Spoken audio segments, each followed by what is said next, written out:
Hello students, मैं तौफीक खान आपका अपनी क्लास में बच्चों बहुत बहुत स्वागत करता हूं। बच्चों आज हमारी हेडिंग है वीबीटी। वीबीटी का मतलब वैलेंस बॉन्ड थ्योरी अर्थात संयोजकता बंध सिद्धांत। बेटा वीबीटी की ये थ्योरी यानी कि वैलेंस बॉन्ड थ्योरी किसने दी थी? तो बेटा सन 1927 में हिटलर और लंदन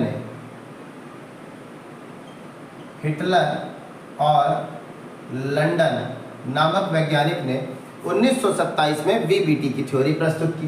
परंतु उनकी उस थ्योरी में जो कुछ सुधार हुए, उस सुधार को पाउलिंग तथा स्लेटर इन दो वैज्ञानिकों ने 1930 में इनके द्वारा दिए गए वीबीटी के सिद्धांत में कुछ संशोधन किए और इन दोनों को यानी कि हिटलर लंदन और पाउलिंग स्लेटर इन दोनों को बेटा 1954 में नोबेल पुरस्कार प्राप्त हुआ था। ठीक, अब वीबीटी थ्योरी कहती क्या है बेटा, मैं समझा रहा हूं आपको, वो सुनिए। पहले मैं लिखता हूं, दो परमाणुओं के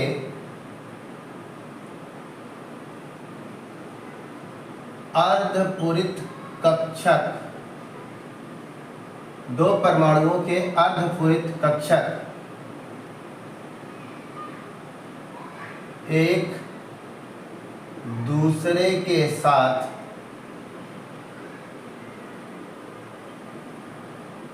अतिव्यापन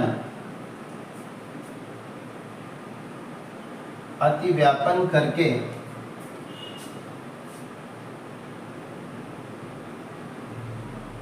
सह संयोजी बंध बनाता है। बेटा पहला पॉइंट क्या कह रहा है? दो परमाणुओं के अर्धपूरित कक्षक, एक परमाणु, दो परमाणु होंगे। अब वो दो परमाणुओं के अर्धपूरित का मतलब जो संयोजी कोष, बाहर अंतिम कोष में जो भी अर्धपूरित आधे भरे कक्षक होंगे, वो आधे भरे कक्षक किसी दूसरे परमाणु के आधे भरे कक्षक के साथ अतिव्यापन करेंगे। अतिव्यापन का मतलब होगा आंशिक रूप से एक दूसरे के साथ मिलेंगे, ओवरलैप करेंगे। ठीक है, और मिलके क्या करेंगे? सहसंयोजी बंध बनाएंगे। ठीक है, इसके बाद दूसरा पॉइंट क्या है? अतिव्यापन में भाग ले रहे कक्षकों में उपस्थित इलेक्ट्रॉन का स्पिन का मतलब चक्रण एक दूसरे के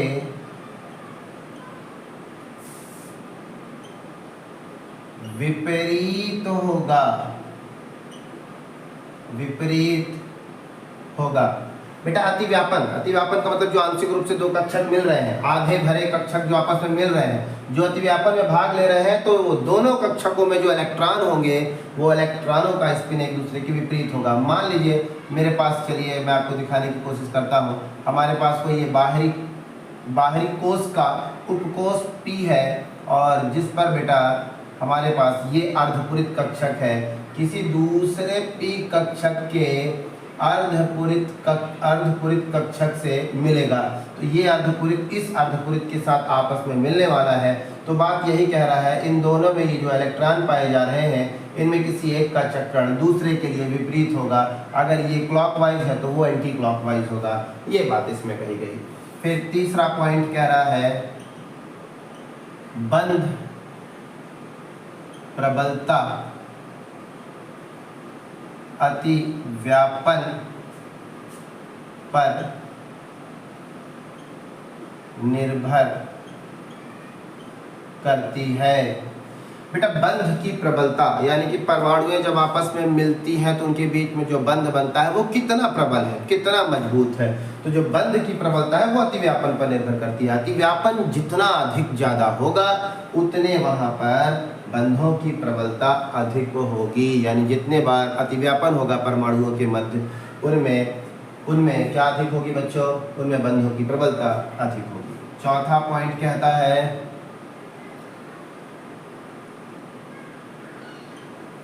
अतिव्यापन से ऊर्जा निर्मुक्त होती है। बेटा ये बातें कह रही है जब अतिव्यापन हुआ करता है दो कक्षकों के मध्य में तो ऊर्जा मुक्त होती है। बेटा ऊर्जा जितना ज़्यादा निकलेगी उन कक्षकों के मध्य जो आकर्षण है उतना अधिक प्रबल होगा। ठीक है, तो ये बातें कही थी वीबीटी में इन वैज्ञानिकों ने। ठीक है बच्चों, अब मैं आपको इसी टॉपिक पर पढ़ाऊंगा अतिव्यापन। आखिर अतिव्यापन होता कैसे है? ये परमाणुएं जो हैं भाई आपस में, इनके कक्षक अर्धपूरित कक्षक आपस में जुड़ते कैसे हैं वो देखते हैं। ठीक है, तो हेडिंग बना रहा हूं मैं अतिव्यापन। बेटा अतिव्यापन का मतलब ओवरलैपिंग। मैं डेफिनेशन बोल रहा हूं, आप इसे नोट कर लीजिएगा। अतिव्यापन में क्या होता है? किसी एक परमाणु का अर्धपूरित कक्षक किसी दूसरे परमाणु के अर्धपूरित कक्षक के साथ आपस में आंशिक रूप से मिलकर सहसंयोजी बंध बनाता है।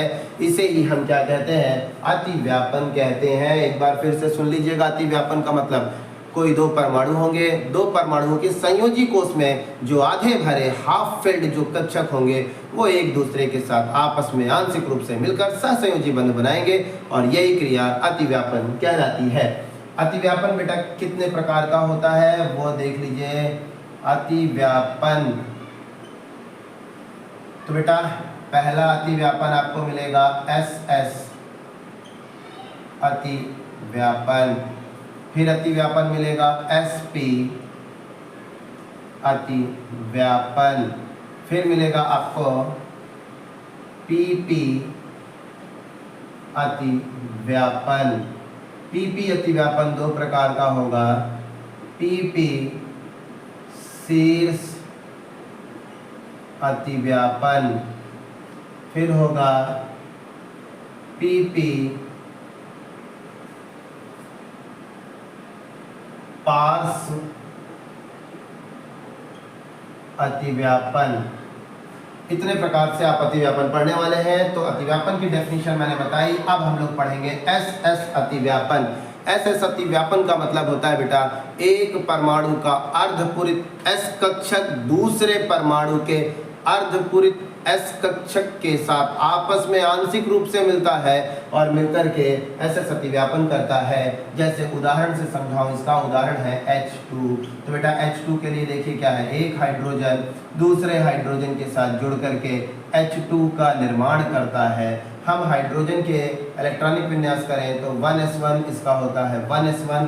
इसके यदि हम ऑर्बिटल कक्षक की बात करें तो इसमें एक इलेक्ट्रॉन और इसमें भी एक इलेक्ट्रॉन। लेकिन वीबीटी की थ्योरी कहती है कि हमारे पास जो एक इलेक्ट्रॉन होंगे वो दूसरे के लिए विपरीत होंगे। तो इस प्रकार आप इसे दिखाएं। अब हम देखें S का जो शेप होता है, S ऑर्बिटल का शेप वो स्फेरिकल गोल होता है, स्फेरिकल गोल होता है। अब ये दोनों कक्षक में इलेक्ट्रॉन उपस्थित हैं। एक इलेक्ट्रॉन किसका? हाइड्रोजन का, दूसरा इलेक्ट्रॉन इस हाइड्रोजन का, ये विपरीत, बीच में है न्यूक्लियस, हाइड्रोजन के लिए न्यूक्लियस। ये आपस में मिलने वाले हैं। तो देखिए एक गोला ये और दूसरे गोले के साथ इस प्रकार आंशिक रूप से अतिव्यापन करेगा और इन जगहों पर इलेक्ट्रॉन शिफ्ट हो गए। अर्थात यहाँ पर आप देख रहे हैं कि जब एक S कक्षक दूसरे S कक्षक के साथ अतिव्यापन करते हैं तो भाग लेने वाले दोनों इलेक्ट्रॉन उन दो कक्षकों के नाभिक के मध्य स्थित होते हैं। ये था SS अतिव्यापन। इसके बाद इसे आप स्क्रीनशॉट लें। फिर SP अतिव्यापन। चलिए बच्चों, अब हम लोग देखते हैं SP अतिव्यापन। अब बच्चों SP अतिव्यापन नाम से पता है एक परमाणु का अर्धपूरित S कक्षक दूसरे परमाणु के अर्धपूरित P कक्षक के साथ आपस में मिलकर आंशिक रूप में आपस में मिलकर सहसंयोजी बंध बनाता है, उसे SS अतिव्यापन कहते हैं। इसका एग्जांपल ले लीजिए बच्चों, जैसे कि HF हाइड्रोजन फ्लोराइड। चलिए देखते हैं बेटा, हाइड्रोजन फ्लोरीन के साथ मिलता है तो HF का निर्माण करता है। हमें पता है ये 1s1, इसके लिए 1s2 2s2 2p3 2p5 होगा बच्चों, ठीक है।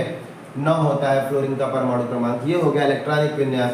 अब अंतिम कोष कौन है बेटा? ये है अंतिम कोष, और अंतिम कोष में आधे भरे इलेक्ट्रॉन इसी में होंगे, क्योंकि s में तो 2 इलेक्ट्रॉन पूरे भरे हैं और p में जाते हैं 6, और 6 नहीं गए हैं बल्कि 5 गए हैं, तो इसका p कक्षक भाग लेगा।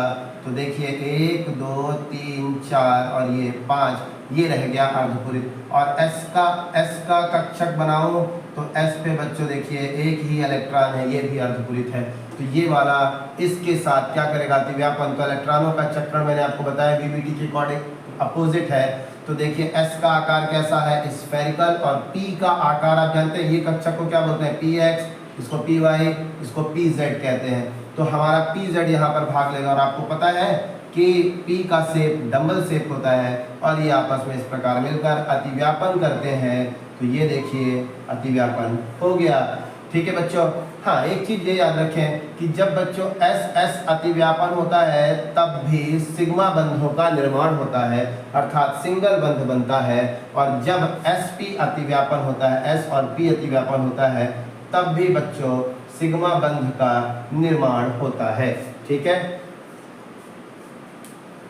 इसके बाद अब हमारे पास अगली हेडिंग होगी PP अतिव्यापन। तो बेटा मैं PP अतिव्यापन के बारे में बता दूं आपको कि PP अतिव्यापन किसे कहते हैं। PP अतिव्यापन, जब एक परमाणु का P कक्षक दूसरे परमाणु के P कक्षक के साथ आपस में आंशिक रूप से मिलकर सहसंयोजी बंध बनाता है, उसे हम PP अतिव्यापन कहते हैं। और PP अतिव्यापन 2 प्रकार का होता है। पहला है PP शीर्ष अतिव्यापन, PP शीर्ष अतिव्यापन। इसकी डेफिनेशन क्या लिखेंगे? एक परमाणु का अर्धपूरित p कक्षक दूसरे परमाणु के अर्धपूरित p कक्षक के साथ शीर्ष से सम्मुख रूप से आपस में आकर, शीर्ष भाग से आपस में आकर एक दूसरे के साथ आंशिक रूप से मिलते हैं और सहसंयोजी बंध का निर्माण करते हैं, उसे हम PP अतिव्यापन कहते हैं। बच्चों एग्जाम्पल से समझाऊंगा, बिल्कुल क्लियर हो जाएगा। जैसे हम एक एग्जाम्पल उठाते हैं F2, ठीक है, F2। चलिए देखिए इसे। और हाँ, जब PP अतिव्यापन होता है, ठीक है, शीर्ष में जब भी एक P कक्षक दूसरे P कक्षक में जब शीर्ष में आपस में एक दूसरे से मिलेंगे तो भी हमेशा सिग्मा बंध का निर्माण होता है। परंतु जब P और P साइड वाइज पार्श्व से मिलते हैं तब पाई बंध का निर्माण होता है। पाई बंध पहले नहीं बनता, जब उसी परमाणु के अंदर पहले एक बार शीर्ष अतिव्यापन P और P कक्षक के बीच में हो चुका है, तब जाकर के P और P कक्षक का बाद में यदि आवश्यकता है तब जाकर के अतिव्यापन पार्श्व में होता है। मैं अभी आपको समझाता हूँ, बिल्कुल क्लियर होगा, ठीक है। जैसे कि F2 ले लीजिए बेटा, ठीक है। F की बात करें तो इसका इलेक्ट्रॉनिक विन्यास 1s2 2s2 2p5, दूसरा फ्लोरीन 1s2 2s2 2p5 मिलकर बनाते हैं ये F2। अगर हम इसकी बात करें तो इसके लिए आप देखिए, इसके लिए देखिए P कक्षक। अब आप देख सकते हैं अर्धपूरित ये है, अर्धपूरित ये है, इसको हम PZ और PZ आपस में मिलने वाले हैं।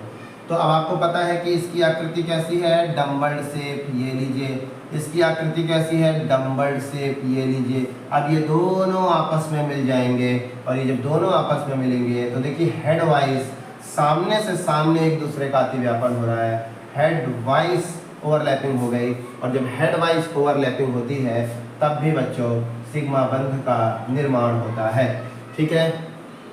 इसके बाद अब हम लोग पार्श्व अतिव्यापन देखेंगे कि पार्श्व अतिव्यापन कैसे होता है, ठीक है बच्चों। तो ये मैंने आपको बताया, पार्श्व अतिव्यापन बेटा पहले नहीं होता, पहले शीर्ष अतिव्यापन ही होता है। जब शीर्ष अतिव्यापन उन्हीं परमाणु में हो चुका है, अगर आवश्यकता है तब जाकर के पार्श्व अतिव्यापन होगा। देखो तो PP पार्श्व अतिव्यापन क्या है डेफिनेशन? जब एक परमाणु का P कक्षक दूसरे परमाणु के P कक्षक के साथ आंशिक रूप से पार्श्वी रूप में मिलते हैं या पार्श्व से मिलते हैं तो उसे हम PP पार्श्व अतिव्यापन कहते हैं। और PP पार्श्व अतिव्यापन में पाई बंधों का निर्माण होता है। इतनी बात आप कहेंगे, ठीक है। चलिए तो बच्चों अब चलते हैं PP पार्श्व अतिव्यापन का एग्जाम्पल उठाते हैं, जैसे कि O2। ठीक है बेटा, आपको ये बातें तो पता है कि एक ऑक्सीजन दूसरे ऑक्सीजन से जब मिलता है तो डबल बॉन्ड बनता है, अर्थात देखो यहाँ दो बंध है, एक सिग्मा और एक पाई है। अब बात आ रही है कि इसे कैसे स्पष्ट करें। चलिए मैं स्पष्ट करके सिखाता हूँ आपको बच्चों। ये 1s2 2s2 2p4, इसका 1s2 2s2 2p4। ऑर्बिटल का स्ट्रक्चर कैसा है इसका, 1 2 3 4, 2 है, फिर यहाँ पर 1 2 1 2 3 4, यहाँ पर 2 अर्धपूरित ऑर्बिटल, यहाँ पर 2 अर्धपूरित ऑर्बिटल। ये है px py pz, px py pz। कैसे ये आपस में मिल रहे हैं, कैसे, सबसे पहले ध्यान से देखिएगा। मैं आपको एक स्ट्रक्चर दिखाता हूँ बेटा। आपको पता है मैंने ये x एक्सिस बनाया, ठीक है। अब x एक्सिस पर डंबल मैंने ये बनाया, ठीक है। अब आपको पता है कि ये बना दिया x एक्सिस। अब y एक्सिस पर ये p ऑर्बिटल। अब एक बनेगा d, तो वो z ऑर्बिटल जो z एक्सिस होगा, इसी प्रकार का जो लोब है ये देख रहे हैं आप, ये आर पार मतलब ऐसे की ओर। मैं समझाऊं यदि आपको, एक मिनट।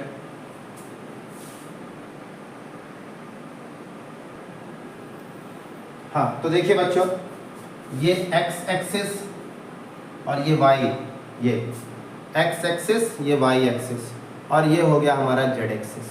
चूंकि अब हमको यहाँ पर सिर्फ तीन ही एक्सिस का, दो एक्सिस का प्रयोग करना है, px pz, py और pz। तो मैं इसे मान लेता हूँ कि ये py है, इसे मान लिया pz। अब आप बोलेंगे कि सर उल्टा क्यों आप बता दिए, z तो अभी आप ऐसे बोल रहे थे इसको। तो बेटा एक्सिस रोटेट होते रहते हैं, ये देखिए ये एक्सिस रोटेट होते रहते हैं, ठीक है। तो आप इसमें परेशान ना हो, ठीक है। अक्षों का रोटेशन होता है, ठीक है। तो मैंने कहा ये है हमारा py, ये है हमारा pz। दूसरे के लिए क्या होगा, ये देखिए, ये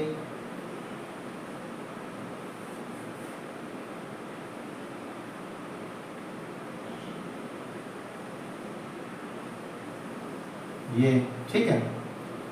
तो बच्चों बात कुछ ये है कि सबसे पहले जानते हैं क्या है, इन कक्षकों में जब अर्धपूरित हेड ऑन सीधे आपस में पहले ये मिलेंगे, तो मैं यहाँ जगह नहीं है ऊपर बनाता हूँ, ठीक है।